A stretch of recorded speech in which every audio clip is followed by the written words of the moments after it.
10औं राष्ट्रिय खेलकुद मङ्सिर 16 गतेदेखि 29 गतेसम्म सुर्खेतमा हुने 10औं राष्ट्रिय खेलकुद प्रतियोगिता 2083 साल मङ्सिर 16 गतेदेखि 29 गतेसम्म सुर्खेतमा आयोजना हुने भएको छ।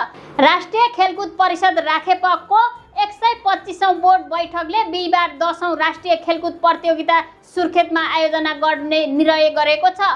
राखेपका अध्यक्ष तथा शिक्षा तथा खेलकुद मन्त्री सस्मित पोखरेलको अध्यक्षतामा बसेको बैठकले प्रथम राष्ट्रिय पारा खेलकुद प्रतियोगिता भने पुस 15 गतेदेखि सञ्चालन गर्ने निर्णय गरेको छ।